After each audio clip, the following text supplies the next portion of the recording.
IVM.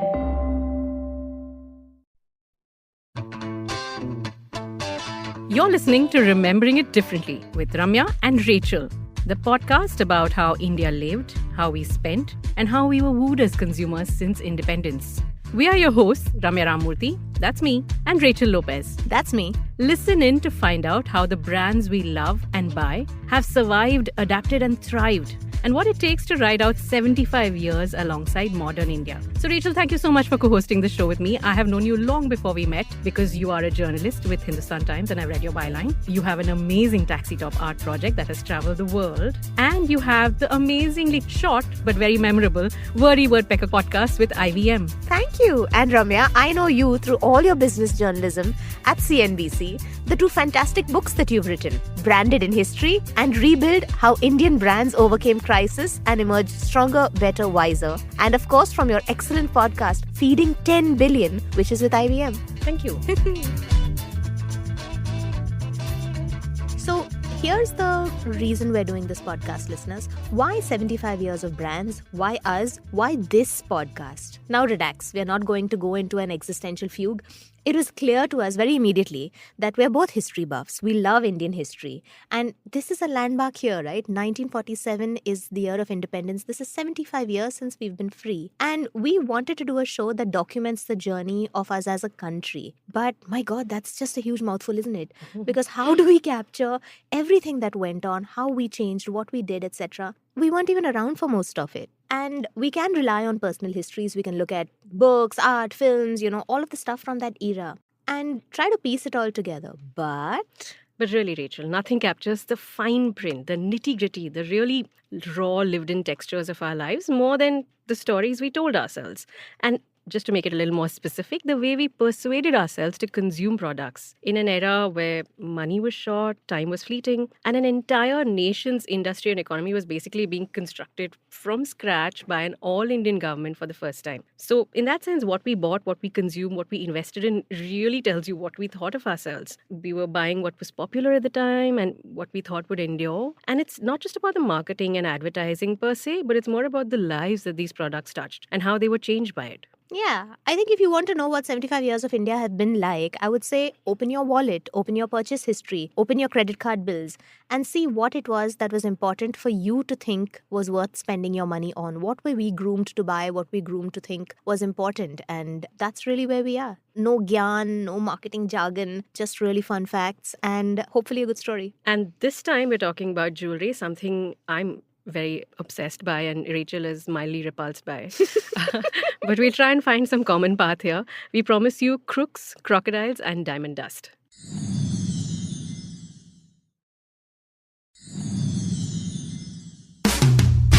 How it started.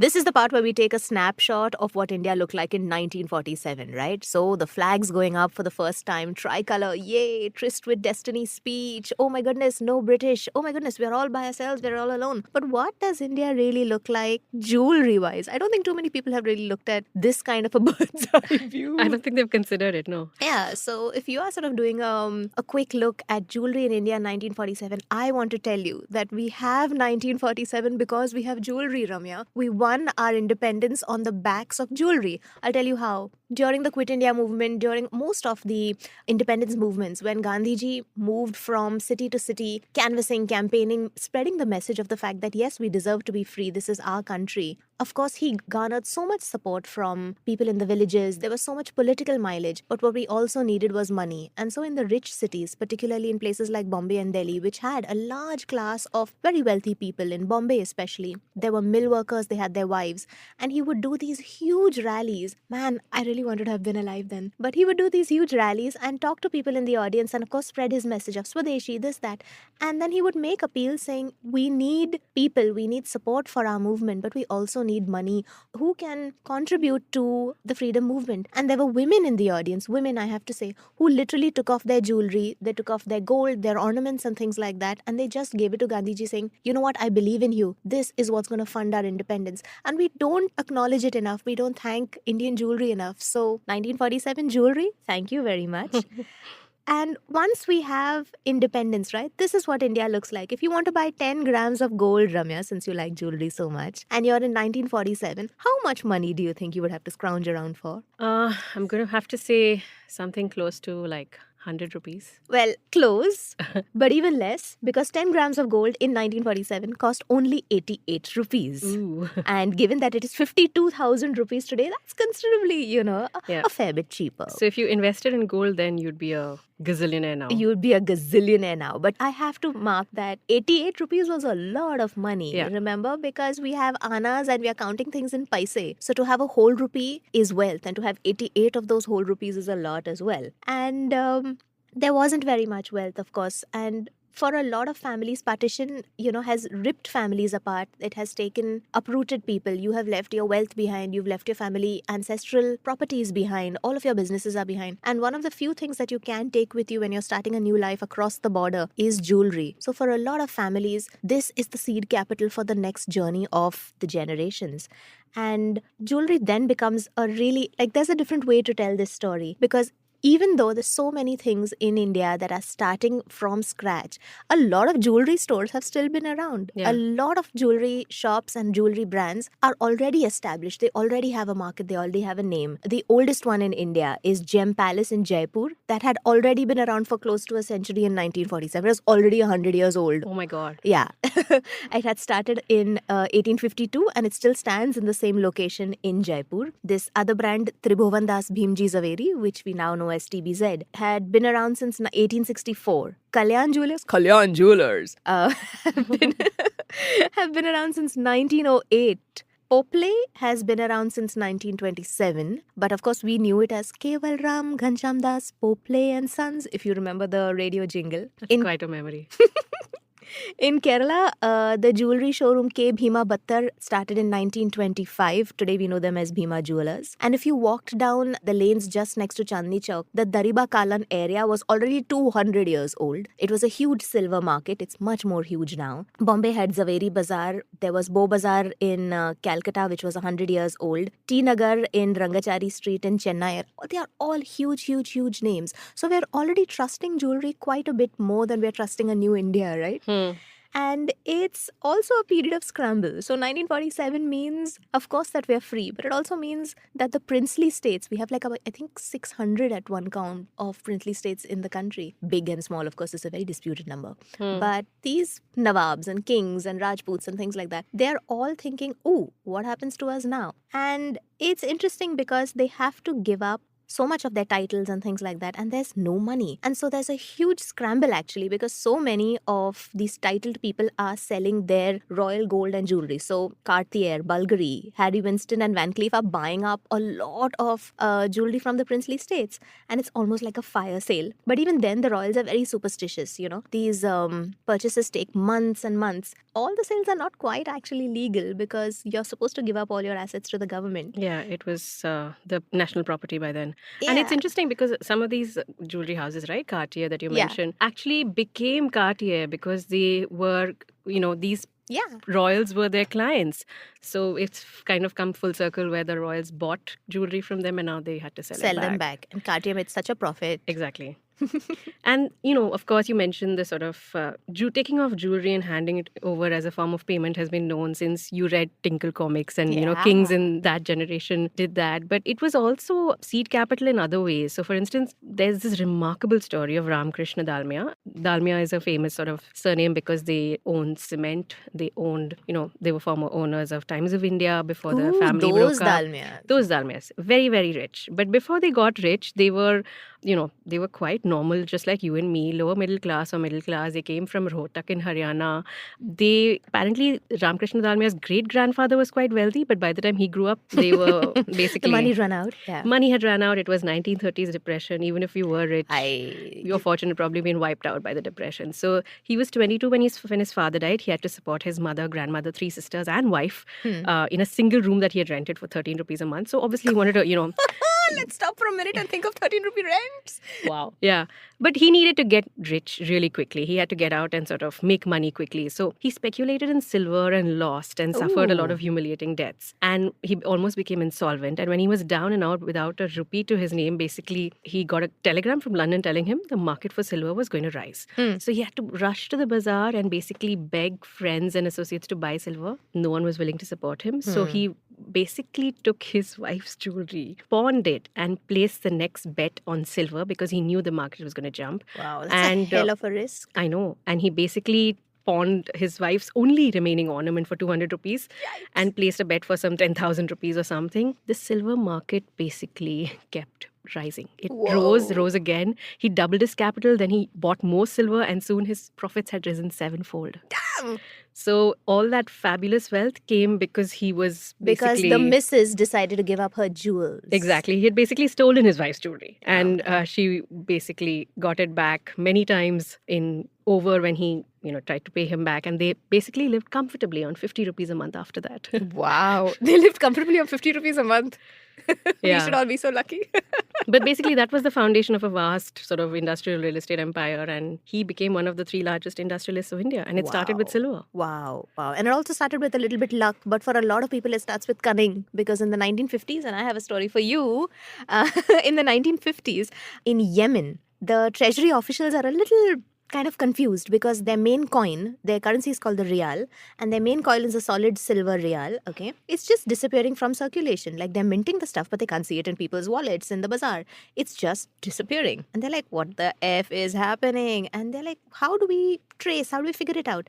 And they trace all of these missing coins to one port in Aden, okay? And there's this Indian clerk who's sitting quietly. He's in his 20s. He's this young Indian chap who's been buying up all the silver reals. Why would you want a silver real? He's giving everyone change and things like that, but he wants the silver real. And they're like, what are you doing, dude? And it turns out that this guy, this Indian guy, has found out that the value of the silver in each of the reals is worth much more than a real if you sell it in the British market for silver. So there is more than 1 real of silver in a silver coin outside of Yemen. And he's like, wait a minute, I don't care that it's a real, I care that it's a bit of silver. And he's picking up all of these bits of silver and he's sending them off to British, measuring it against the pound, making one tidy profit and obviously keeping it. And the Yemeni officials are like, you can't do this. And it takes 3 months and they shut it down. And by which time this guy has already made like a few lakhs of rupees. Remember, this is when 13 rupees is rent, so he's made a few lakhs, he's made this tidy sum. You might have heard of him, Ramya. His name is Dhirubhai Ambani. Of course. So this is really where Dhirubhai Ambani gets his start. I mean, we think of jewelry, we think of precious metals, but this kind of cunning just didn't exist before, and this is where the first dots kind of join and go, this guy's insane, man.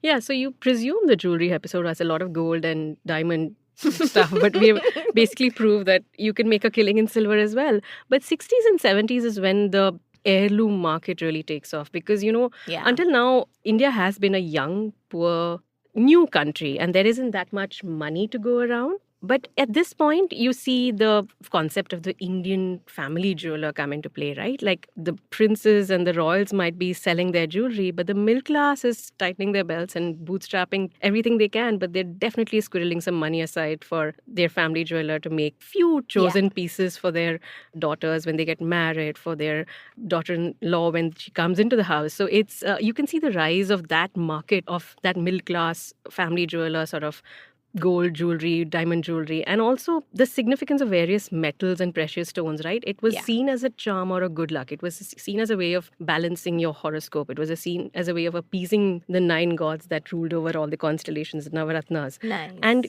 gold was common for life and death. And gold was actually, it was believed that you had to wear gold when you were young because it made your skin glow. And, we use that word. Is that the secret? Damn it.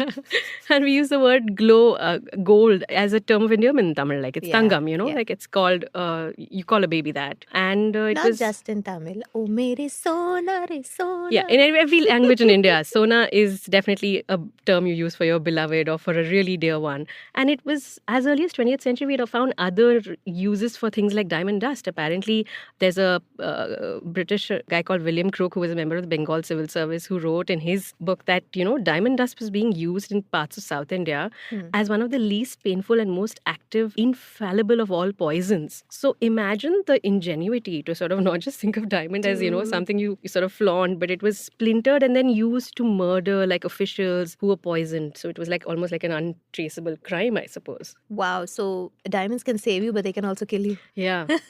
And, and through this time, obviously, like there's the 60s and 70s also saw a lot of war and privation. We were struggling to sort of feed ourselves. The Green Revolution was just around the corner, but we were still sort of importing lots of things to sort of make sure we were, being fed. And emergency was one such time where things sort of went crazy because, well, there's this famous photograph of Indira Gandhi, donating her jewelry for the war efforts for 1962. And then the script flips in emergency because she actually puts, I think the Rajmata Gayatri Devi was in jail then for crimes against the government and temple jewelry, gold and kundan jewelry or whatever. And then the Jaipur royal family was actually raided by the government to find this fabulous treasure while she was in jail, while Gayatri Devi was in jail. And the news of this reached Pakistan, and the then Prime Minister, I think Zulfikar Ali Bhutto, was like, wait a minute, ma'am, if you do find any treasure there, half of that is ours. Yeah. So there was all this, like, it was about to be like an international incident, but thankfully there was no gold or no treasure found in Jaipur. Or so they say. And, it basically remains one of those fabulous stories of what happened to all that amazing princely jewelry. And it also led to, like, while the middle class was saving money for a few chosen items, the styles that were favored by the royals of the time, right? This Jadao and Kundan, which was famous in the north, temple jewelry in the south, Meenakari, all this sort of influenced the work that was coming out of all the, these fabulous houses that you mentioned, like Tribhuvan Das Bhimji, Hazuri Lal, Khanna, and down south you have Vummidi Bangaru and Natella and GRT. And people were basically sort of, it was like an SIP plan where you basically put in money every month, and at the end of the year, you had a fabulous piece of jewelry that a queen or a princess would have worn. Yeah. Has it really changed for the current generation? Are we not still buying jewelry in the same way? Well, actually, I think in the 80s and 90s, what happened was that it went supersonic in a way, right? Like with everything in that generation, more is more. There was a jeweler called CKC who actually made everything in silver. Baby prams were made in silver to gift for a baby's birth. Wait a minute. A whole pram in silver? A whole pram in silver. I guess these guys were related to Ambani or Dalmia. But I mean, Gandhiji would be like, guys, And silver was still the first choice of gift in any context, right? Like you think of a silver spoon or a silver coin for a baby's birth or whatever. I remember that, yeah. And then the jewelry also became more modern because you have, these sort of new brands that are coming in. Tata launches Tanishq and Mia, Carrot Lane, Bluestone, Amrapali, Melora, all these sort of modern age names for fairly modern brands which they weren't doing your mother's jewelry. They weren't doing the heavy set necklaces for weddings, right? They were doing like the modern minimalistic jewelry that you could wear to work because women were in the workforce at that point. I think the occasion changed. Yeah. A new situation presented itself, and obviously you're not going to wear your wedding jewelry. No, you're not going to take that out of the locker every time you need to step out. And you need to also look professional, right? And these brands and the advertising of that time really targeted that because while marriage was always the hook that you used for jewelry, you've always seen these slightly regressive ads where the mother and father conspire to get the girl to the jewelry store and get her to try all the jewelry. And then the minute the saleswoman hears that, oh no, she's not actually getting married, they'll be like, chalo nikal do, de do. And then the woman feels bad because she looked like a princess and all that. And then she's like, okay, fine, I'll give this marriage thing a shot, which is, it's funny then. But a whole generation grew up on the fact that marriage was the hook you needed in advertising to sell to women. But that changed because then you had all these new brands that basically had, jewelry in the modern workplace where you didn't want to be noticed for it. It had to go with your presentation. It had to go in a way that your boss didn't find it offensive or distracting. And it also had the price tag. So all these ads had like, you can buy this for above prices ranging from 50,000 onwards and stuff, which was never done before, right? You couldn't see the price tags before you bought these things any other generation. In any other generation, they wouldn't draw attention to that. But here it was like, hey, if you saved enough from this month's paycheck, you might afford that. $49,999. But that's so cool. And I think it also means that women were starting to put away money that they had earned and buying jewelry themselves as well. So you're not waiting for the whole family to approve and to sign off on a decision so you can buy, and it's not family wealth. It now becomes your personal. This is my pendant or these are my earrings and mine alone. Yeah. And that must be such a powerful moment for anyone in India at the time. Yeah. I think by the time the 80s turn around, jewelry becomes such a talking point that I have a story for you, Ramya. Ooh. In 1987, a person posing as Mohan Singh or Mohan Singh, okay, he places a classified ad in the Times of India and he's asking for dynamic graduates for intelligence officers posts and for security officers posts. And of course, it's 1987. There are a whole bunch of people who are unemployed, so a ton of people apply. And he rents an office in Mittal Towers in Nariman Point, so very legit. And he runs like a whole interview session and he selects these candidates. And he says at least 26 people have kind of got the job. And he says, okay, you must report to the Taj Intercontinental the following day. And they do. And he briefs them about a mock raid that he is going to conduct because he's a CBI guy. And this mock raid, the team arrives at the Opera House branch of Tribhuvan Das Bhimji Zaveri and Sons at about 2:15 sometime in March. This guy Mohan Singh introduces himself to the owner Pratap Zaveri and says, I have a search warrant to search your premises. And Pratap Zaveri goes, yeah, okay. And Singh says, turn off all the CCTV cameras, surrender all your licensed revolvers and everything. So they've given away all their weaponry. They've turned off the CCTV cameras. They turn them off. And Singh and this contingent of CBI officers don't allow any phone calls. They take samples of all the ornaments to assess the quality of the gold. How do you like that? Okay, and they put them in these sealed poly bags, etc. And they collect some cash and things like that. Get into a van.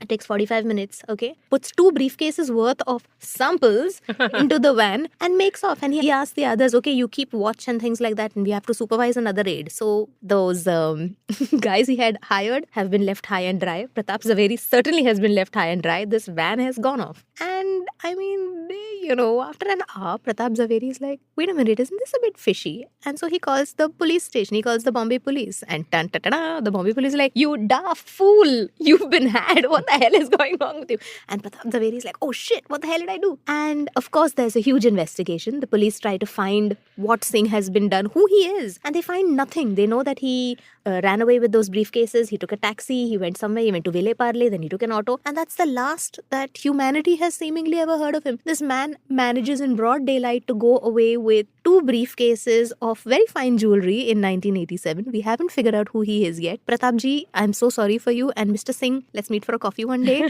Because what? I just, that's a story you want to figure out. And kya daring, man. And never arrested, basically. Never arrested. There was a team that went to Kerala. There was a team that went to Dubai. I mean, I don't know based on what information. It just sounds like great places to go to. And apparently this guy ran away just by himself with 30 to 35 lakh rupees of jewelry in 1987. That's a lot. That's 3.7 crore worth of shiny bits and bobs.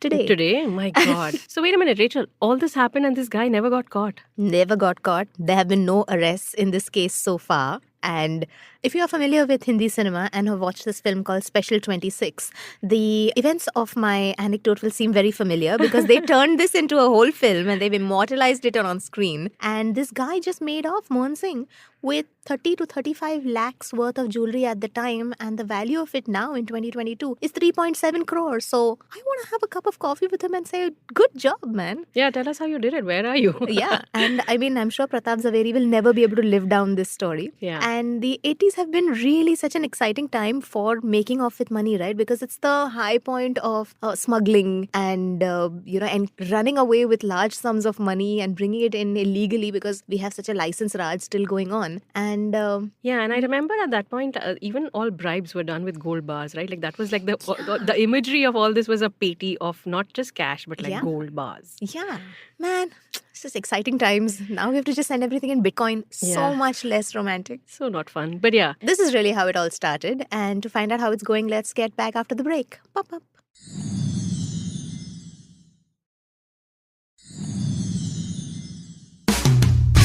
How it's going.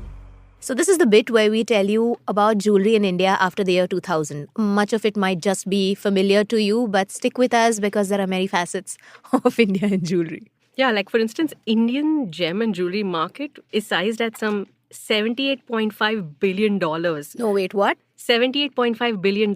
How much is that in zero? I don't want to know. I don't want to know how many zeros. It's Keep crores going. and crores and crores. Damn. So India consumes about 1,000 tons of gold a year. Every year we consume 1,000 tons. I don't know where we go. Like what do we do with it? It's in the tijoris, girl. And that's a third of the world's gold supply.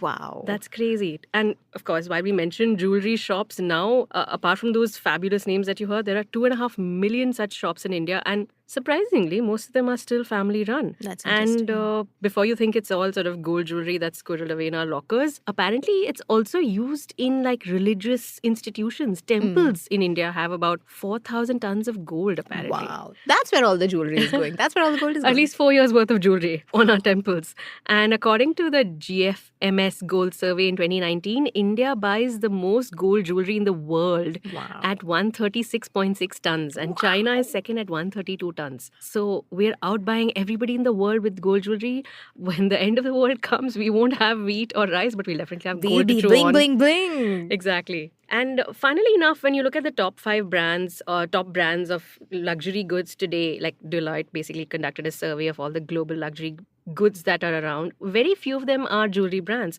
You know, you'd consider that given that we've been doing this for 200 years now, it's something that we are very good at and that easily makes it to the luxury good list. But only 5 brands were in this list, including Kalyan Jewelers, Joy Lucas, PC Jewelers, and Tribovendas Bhimji Zaveri. And Tata's Titan was the last one. Wow. So of all of these, only TBZ is pre-1947. The rest are all sort of, they've come up recently and they've made it to the top 5. Wow. And it surely means that we continue to hold jewelry in such high regard. We continue to think that gold is the be all and end all.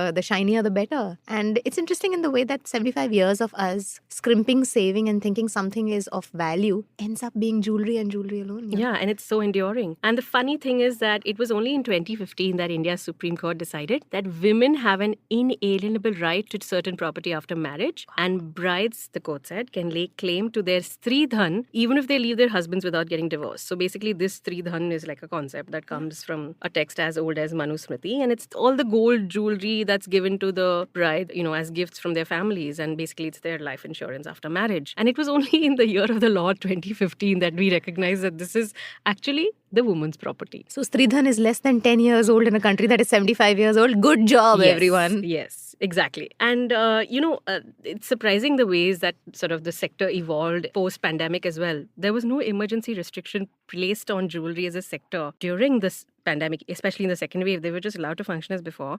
So, this didn't see as much of an impact during COVID as other sectors might have. And they found really surprising ways around it. Now, Rachel, have you heard of video call shopping? For jewelry? Yes. Why would anyone want to do that? So apparently they figured out that people were not stepping out into stores at this time because of obviously things like fearing for your life and wanting to stay alive. So they decided to have video calls where you would basically see the store assistant like try on stuff you like, and then if you liked it, I guess you send them money and they sent it to you. And it seems like a very sort of blasé way of shopping for like something that was worth crores, I guess. Wonderful. As someone who does not buy too much jewelry for herself, I would like to know what it is that is going on in Indian middle class people's minds saying, I might die tomorrow. There's a suspicious cough from the guy next door, but hey, look at all this 24 karat stuff on this 18 karat stuff. And people were doing all of this. They were still buying jewelry, I guess, because on Zoom calls you still wear your statement jewelry. I don't know. But yeah, I guess it's one of those recession-proof sectors, right? Even like they say makeup, apparently, like lipstick sales apparently go up during recession. And that's a sign that even in recession, people are still buying certain things because they make them feel good. And jewelry clearly is something that is not just aesthetically making them feel good, but you feel good that there's some serious bling in your locker, which can save you if you ever go bust, basically. Yeah, and people have an expiry date, as we found out during COVID, but jewelry doesn't. So clearly this is what they were really hoping for. Yeah. It's so fascinating that we're all thinking of the end of the world and everyone thinks, sure, the world is ending. Let me buy a Mangal Sutra or let me buy some diamonds. I'm fascinated. How many of these people, I wonder, were duped by buying something that they hadn't really seen? I guess no more than actually figuring it out yourself, right? No, I guess you also had, I guess it was like buying anything else during the lockdown, right? You just sort of trusted people and ensured that you got what was advertised. Good luck, everyone. It makes me wonder what works, because clearly we have this hunger for jewelry. Clearly we're buying gold, and we're buying more than China. I mean, what a dubious thing to beat China on.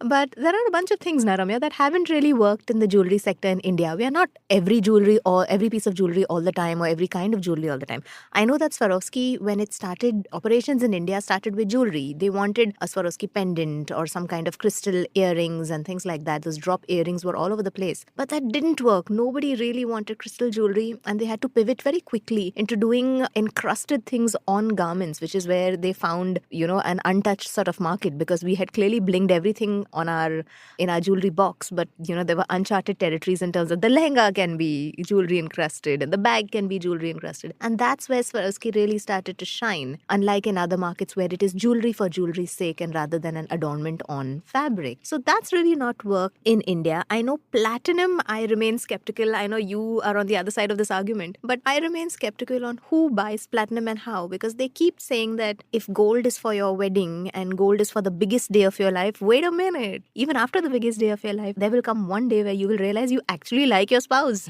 And that's when you should buy platinum because it's your day of love. And I was like, wow, that's a stretch. Is that really working out for the platinum people? I don't know, but what I've read is that platinum is seen as a brand that, or a metal that men can spot more. It's more smart. forgiving for them, I suppose, than the yellow metal, because it's seen as a more sort of luxurious metal compared to gold. And I think these platinum wedding bands have worked because there is a bit of a pivot away from the yellow metal towards certain things. But I think there is something just like deep. There's something in our lizard brain that just responds to gold in a way that nothing else. And, I think hundreds of years down the line, when we're sort of making our own oxygen and there's no sort of atmosphere anymore and there's only CO2, we'll still find gold and squirrel away some diamond dust to kill our enemies. Yeah. Yes, I think that's what our lizard brains have been thinking of. And the funny thing is that, we talked about gold and silver and gems and, these fabulous jewels that we've had as a country. But in all this time, these jewelry houses have been around 100 years before independence. We're now 75 years post-independence. In all this time, we've not had that one uber influential, luxurious, really sort of famous brand that stands for everything Indian jewelry represents. Yeah. And not for lack of trying, right? Because as you guys might recall, there was a chap named Nirav Modi who tried. Yeah, The whatever name happened rings to a him, bell. Ramya? The name rings a bell, right? He tried really hard, right, to get into the whole, jewelry is not just Chopard and Gautier and all these people. Indians have really fabulous design sense as well. And he created this one. I remember I saw a documentary about how he created this amazing piece of this bracelet that had interlocking systems that opened up and then settled into your hand. And it was made of thousands of tiny little diamond pieces and stuff. It looked like a marvel of engineering, and it was just a bracelet, basically. You didn't buy one? Of course not. It's probably worth lakhs and lakhs of rupees. And I basically, he tried to do what no one else had done before, which was he tried to make jewelry iconic, right? He had stores in London and New York, and he was trying to make it a thing that would endure beyond. Basically, there's no one brand that has.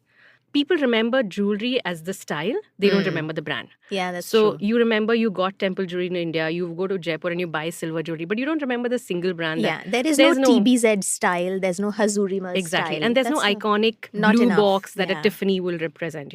We haven't managed to get those aspects of branding in the jewelry sector, right? And this guy tried, not for lack of trying, but unfortunately the small matter of $2 billion that sort of he managed to sort of borrow without having any collateral, any wealth or anything on the line, and didn't return, obviously, and ran away, put paid to all those dreams of making... A true descendant of Mohan Singh. Pratap Zaveri would like a word with him.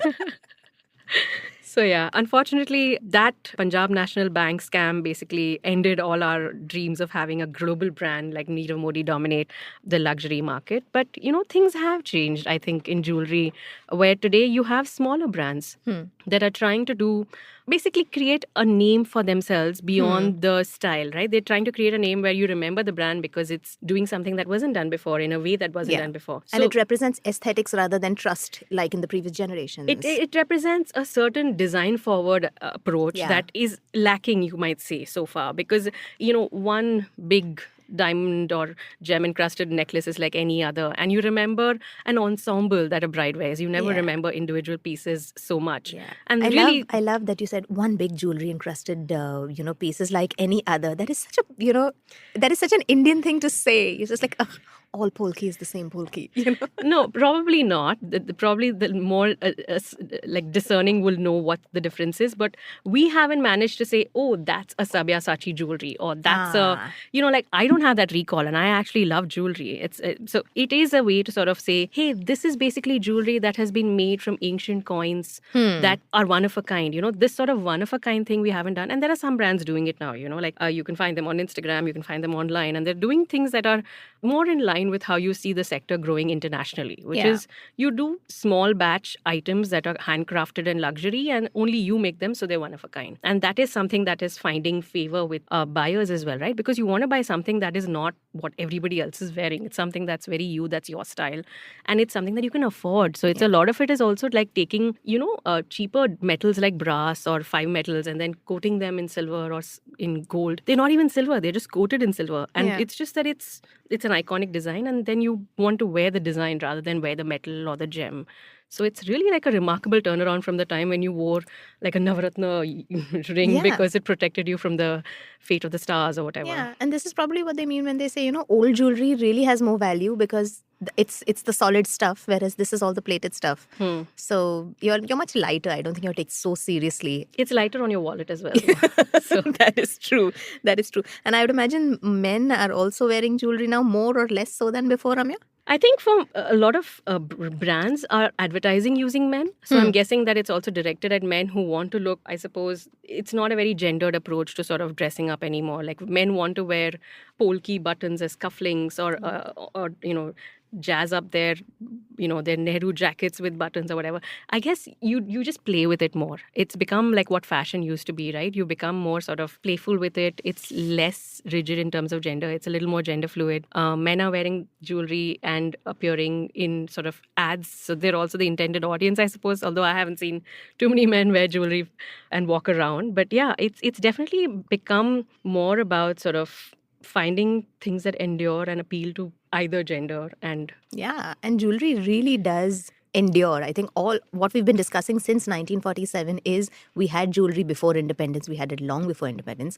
It gave us so much of our independence. It allowed us to have bigger dreams when we started new lives. It is the thing that we bought when we started going into work as women. It is the thing we coveted. It's the thing we stole. It's the thing we swindled with. It's the thing we are buying more of everyone else.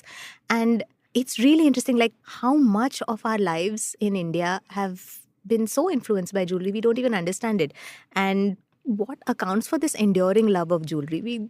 What is in our lizard brain? What's going on?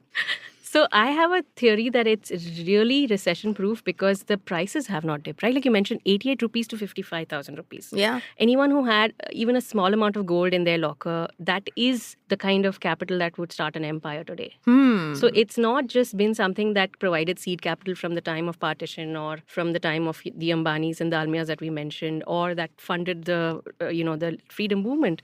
It literally, to this day, there isn't a better sort of risk-free way of saving your money because inflation, like money depreciates. Yeah. Gold is always going to inflate. Like it's never going to depreciate. And it's the best investment because you can carry it around with you. It's beautiful. And if you have watched Khoon Bhari Maang, you know it is the thing that will allow Rekha to have a whole new life.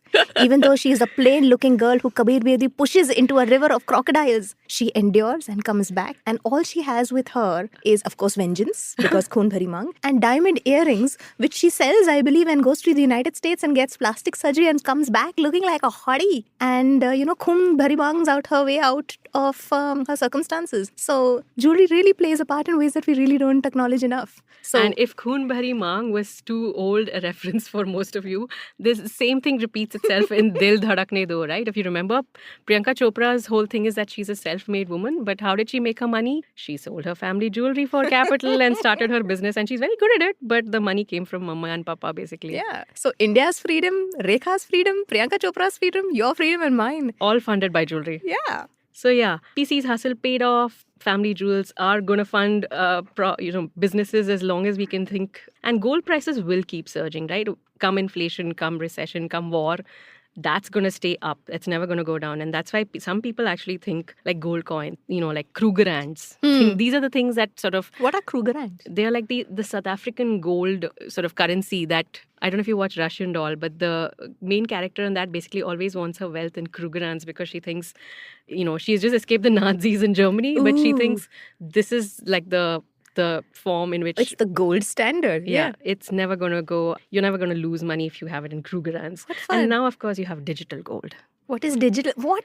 What is this episode even? What is digital gold? So there are sovereign schemes where you can invest in gold bonds, where you, instead of buying like Actual gold. you invest in digital gold, and it actually gives you returns. It gives you money every quarter, and you can basically trade in that. And you can do anything you want with it except wear it for the weddings. So Yeah, if you don't have any interest in wearing your gold, you can invest in digital gold and still make money. How cool. Look how far we've come from 88 rupees for 10 grams.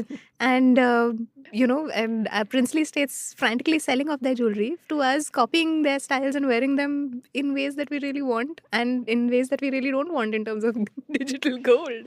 In ways that you don't want. Hey, yeah, that's true. So that brings us to the final section of our episode, the this or that, where we basically ascertain who we really are through questions about the topic today, which is jewelry. So Rachel, do you want to start off? Yes, please. All right, Ramya. It's time now for a game of this and that. This is my favorite part because I don't like any jewelry and all my questions are to Ramya because my answers to this or that are usually neither. So Ramya, are you ready for a game of this and that? Yes. All right. This or that. Giving gold to Gandhiji or participating in the Quit India movement? I think it's cool that people gave gold to Gandhiji, so I'd like to do the same. Excellent. Would you prefer one statement piece or a coordinated set? Statement piece. Ooh, More memorable. very good. Gold or silver? Silver, because that's how Mr. Dalmia and Mr. Ambani made their fortunes. Diamonds or pearls? That's very easy. Neither. Arey, I thought this is how Mr. Nirambodhi made his fortune. He didn't though. I know. He owes people $2 billion.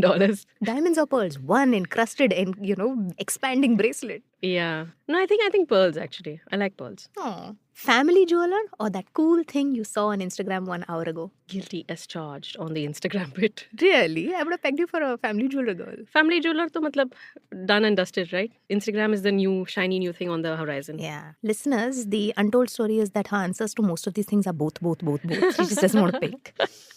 Borrowed jewelry or bought jewelry? Borrowed. Kisse? Who are you borrowing from? Anybody. You can borrow from your mum, from your friends. You can borrow from the store and And they return just it. give you stuff? Yeah.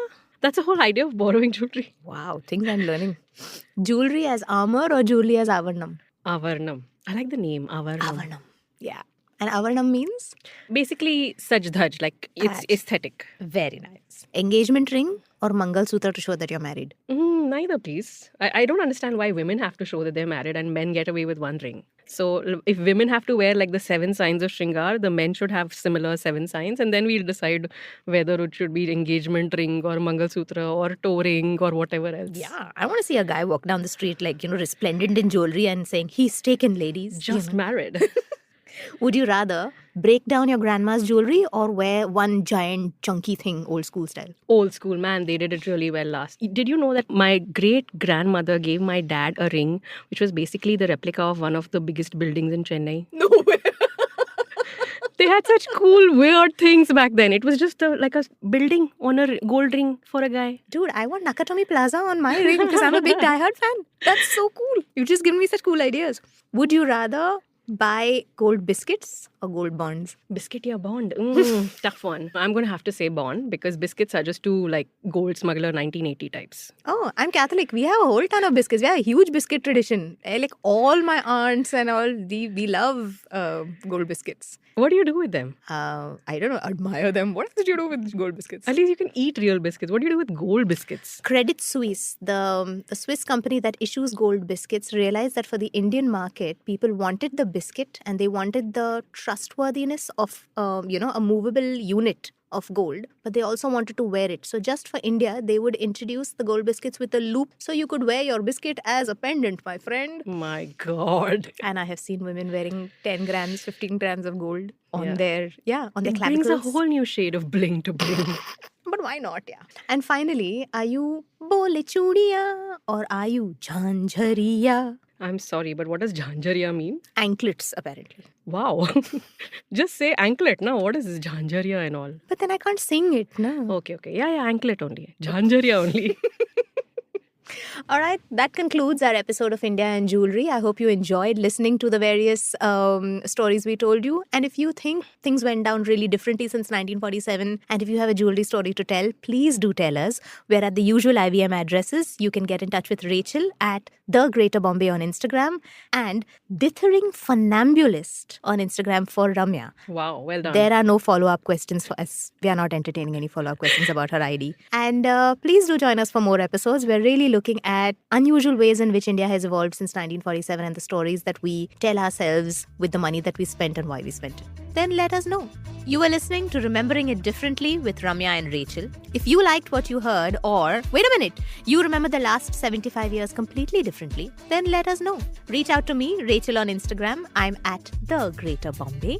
And you can find me, Ramya, on at Cryptic Caprice on Twitter and Dithering Funambulist on Instagram. Please don't ask. And if brands, consumer insights, money talk, and snippets of history are your jam, head on over to IVM's other podcast to listen in. See you next week.